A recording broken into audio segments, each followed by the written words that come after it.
Hi, the last message I sent before it all unraveled was a pull request comment that read, "Please review the updated fraud trigger logic. It finally catches synthetic IP trails without overfitting. Should reduce false positives by 19%. The next morning, that pull request was gone. So was the entire repo. I noticed it while eating stale pretzels in the break room, scrolling through my GitHub notifications like I always did when avoiding talking to Trent from sales, who smelled like Axe body spray and tax evasion. I refreshed the page twice. Nothing, no fork, no archive, just a 404 like my work never existed. Then came the email. No greeting, no sign-off, just, "Hi, Camilla." For transparency, the predictive risk engine has been reassigned to Kyle, Intern, summer rotation. Please provide a knowledge transfer doc by EOD. I laughed so loud a junior dev dropped her LaCroix.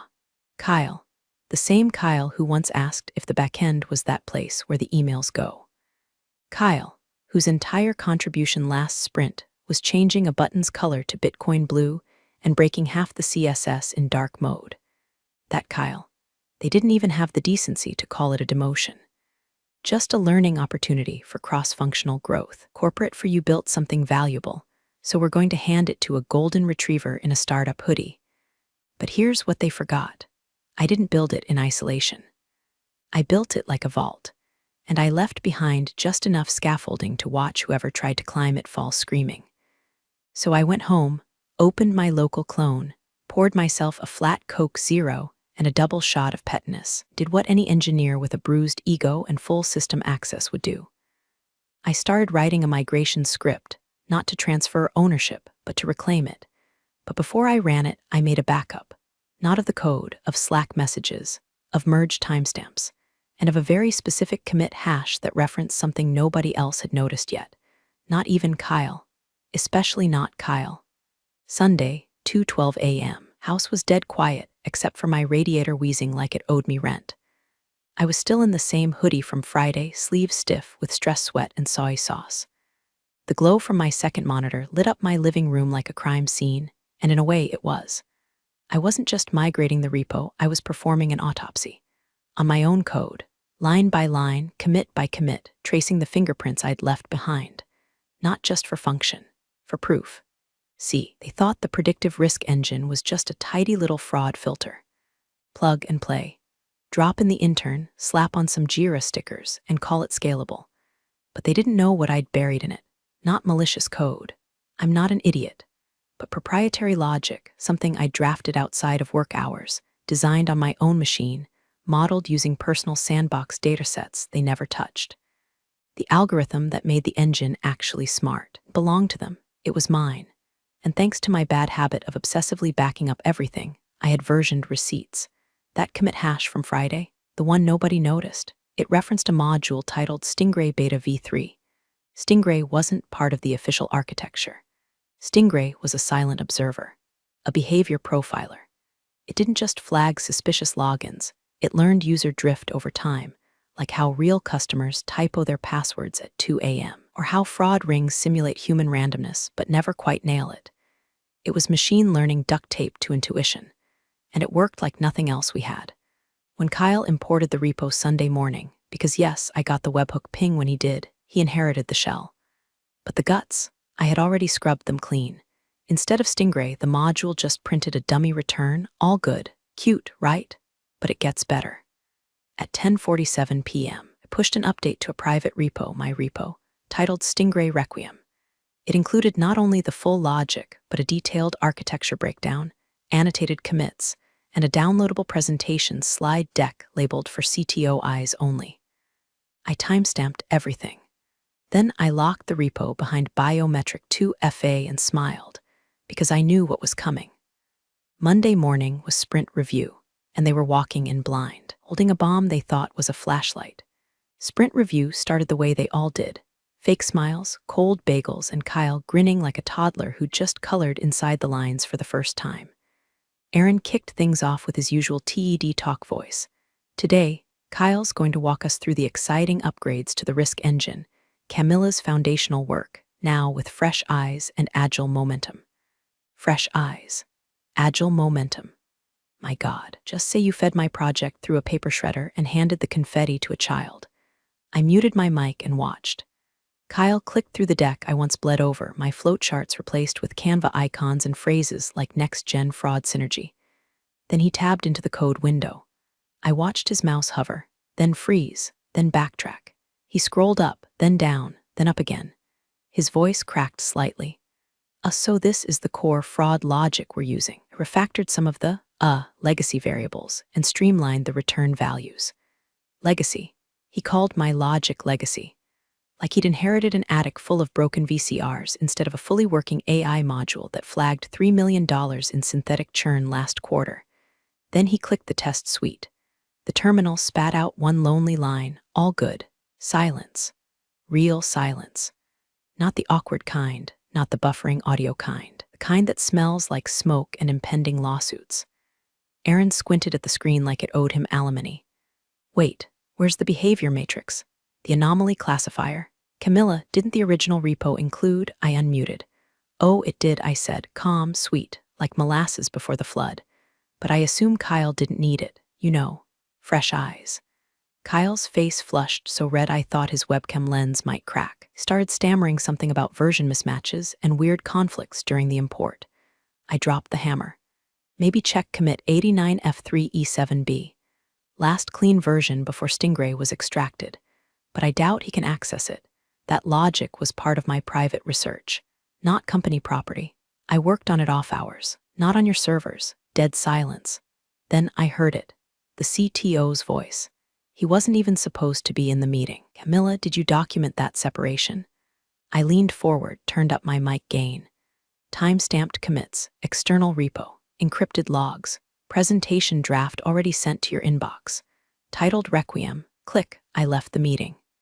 15 minutes later, the sprint review was still going, without a single slide progressed, because I had just detonated a thermonuclear truth in the middle of their happy little stand-up. And they were choking on the fallout. I didn't go back to work that day.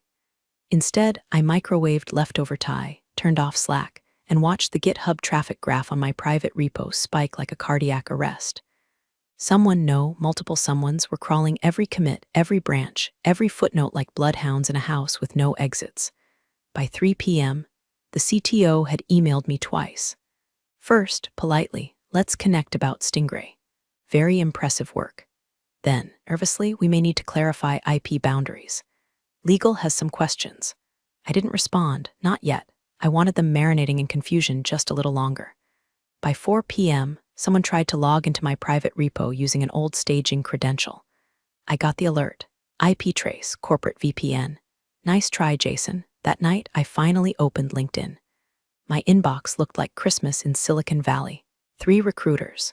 2 VPs, 1 invite to speak at a fraud detection panel I'd been rejected from last year. I didn't answer any of them. I was waiting on something else. Monday night passed in a buzz of passive-aggressive group DMs. Kyle hadn't said a word since the sprint call, but someone anonymously updated the shared roadmap doc to say, fraud module temporarily paused pending architecture clarification. Translation. The intern broke the engine, and now we're praying she gives it back. But I wasn't interested in giving it back. I was interested in Linda. Linda was our HR director, a polyester phoenix who could gut a department with a smile and a scented candle. She's the one who gave me my development feedback last quarter, something about being more collaborative and avoiding territorial tone. That was after I'd caught her pet project silently merging into prod with an unvetted vendor API. She was also the one who signed off on reassigning Stingray to Kyle. So I sent her a gift. Not flowers, not chocolate, a calendar invite. Subject, ownership audit, Stingray IP attached. A link to a Google Doc titled Breakdown of R&D Hours vs. Company Time.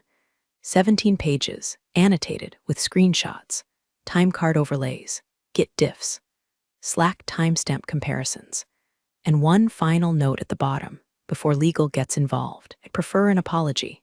She didn't respond, but I know she opened it 12 times. Tuesday morning, my badge still scanned green, but the front desk receptionist wouldn't meet my eyes. The office smelled like panic sweat and cucumber toner, and everyone suddenly had deep focus time the second I walked past their desks. Kyle wasn't even pretending anymore. His chair was empty, laptop gone. Last seen on Slack at 3:42 a.m., sending a single message in the #devgeneral channel. I think I messed up something major. Sorry, no emoji. That's how you knew it was real. My inbox was a mosaic of touch-base requests, most of them vague as hell. But then came the one that made me sit up straight. Subject: urgent privileged legal and IP conversation from internal counsel at company name. I opened it. Camilla, I'd like to invite you to a meeting today at 3:30 p.m. with our internal legal team and a representative from the executive board. This is an exploratory conversation regarding the recent confusion surrounding Stingray's deployment lineage and ownership. We appreciate your cooperation and are eager to resolve this amicably.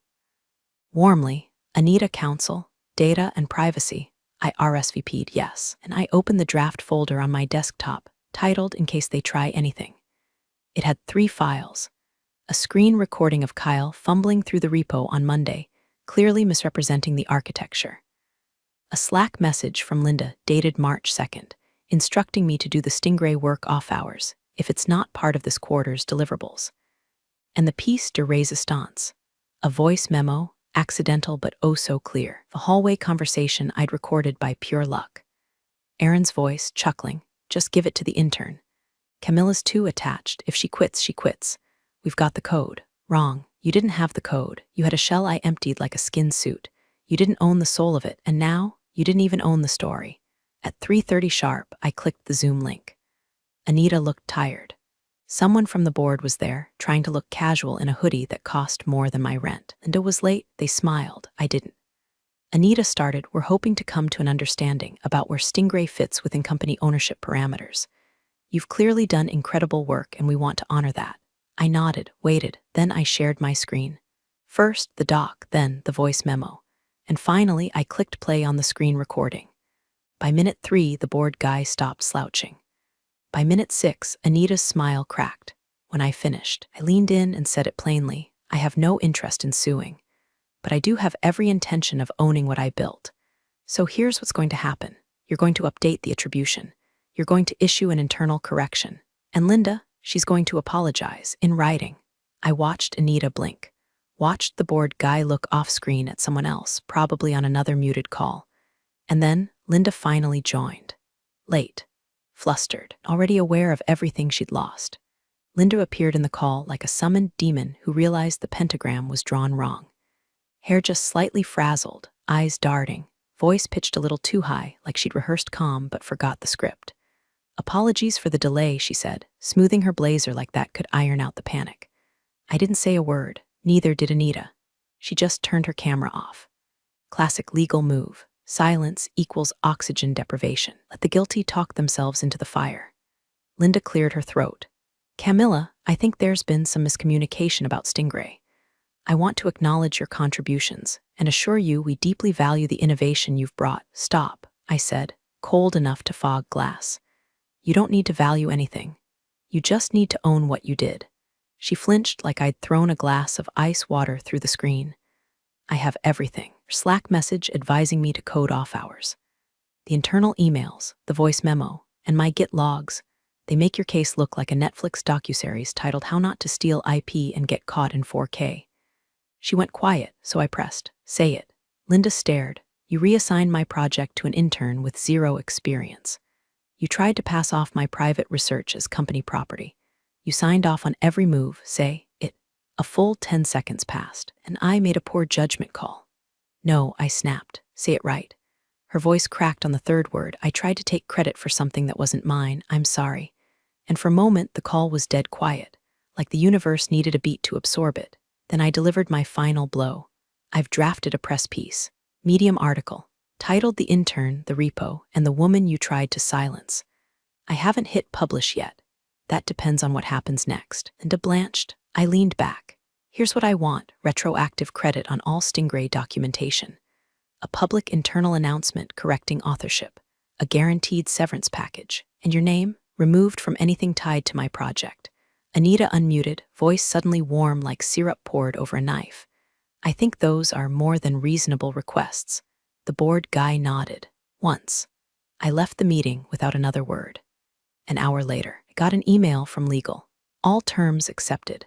Attached was a PDF. Subject line, internal correction attribution clarification signed by HR, with Linda's name nowhere on it. That night, I poured myself a bourbon I'd been saving for something stupid like a promotion. Turns out revenge pairs better with ice cubes than validation ever did. I didn't celebrate. I watched. By morning, the Slack channels were humming. Internal post went live at 8 a.m. A pinned announcement in #engineering_all. A polite but surgical correction outlining the Stingray module's development history, now with proper authorship, version control proof, and a note that future enhancements would follow the original architectural vision established by Camilla S. No mention of Kyle, no mention of Linda, but every engineer read between the lines. Reactions flooded in: fire, clap, saluting face, and a single knife emoji from someone in finance I didn't even know. By noon, Kyle emailed me from his personal account. Subject line, I messed up. His message wasn't pathetic, it was honest. I didn't know they were handing me your work. I thought I was shadowing. Aaron made it sound like it was just maintenance. I panicked when it broke. I know I should have said something. I'm sorry, I didn't reply. Not out of cruelty, just because there was nothing left to say. I'd already moved the repo again. Not to another GitHub account, no. I went bigger. I uploaded Stingray to a private invite-only beta platform backed by one of those whisper-funded fraud tech startups in Zurich, through a friend. A quiet deal. Silent equity. By the end of the week, they'd wired me $25,000 as a consulting onboarding bonus for something they called pre-market behavioral intelligence assets. Translation, they paid for my ghost. And the best part, I still owned the name. Stingray trademark was mine now, officially, filed under my name. Registered 2 hours after the original Friday betrayal. And the company, they couldn't even use the word without cutting me a check. I checked LinkedIn one last time that evening. Linda's profile was updated, currently exploring new opportunities. No banner, no explanation. Just a slow collapse, one bullet point at a time. I smiled, not big, not evil. Just enough to remind myself that sometimes silence is the loudest warning you can give, right before the scream. Friday, 9:17 a.m. 1 week since the reallocation. I walked into the office one last time, not to return, just to retrieve the half-dead ficus I'd kept near the window and the ceramic mug that said code like a girl, fight like a lawsuit. The front desk girl nodded at me with quiet reverence, like I'd survived a war they'd only heard about through memes and whispers. The room hushed when I passed. Not dramatic, not cinematic, just still. Like the air remembered something the people didn't have the words for. Linda's office was empty, nameplate gone. The scented candle she always lit, something nauseating and vanilla, had been scraped off the desk like residue. All that remained was a faint scorch mark on reputation. Kyle sat at a hot desk now. Headphones in, body curled like a question mark. He looked up when I passed and mouthed, "Thanks, I didn't stop." On my way out, Aaron caught me by the elevator. His smile didn't reach his eyes, and his voice had that tight customer service quiver. "Camilla, I just wanted to say no hard feelings, right?" I tilted my head. Let the pause hang. "Sure," I said, "no hard feelings. But you should know your new fraud architecture is still using 3 of my legacy endpoints. You'll want to patch those. One of them leaks referral data to an abandoned staging bucket." His face blanched. I stepped inside the elevator and pressed the button. As the doors closed, I offered one last line. "Oh, and don't worry. I documented that too." Ding. By noon, I was sitting in a sunlit cafe downtown, sipping espresso, phone on mute, watching Stingray's beta metrics tick upward like a revenge-fueled stock chart. Real clients, real traction, real freedom. And as I opened my inbox, I saw a new message. Subject, Keynote Invite Women in AI 2025 subline. "We'd be honored if you'd speak about ethical ownership and innovation integrity." I laughed, closed the laptop. Let them build statues later. I built Stingray. I buried the thieves. And I walked out with the name, the soul, and the silence that followed the storm.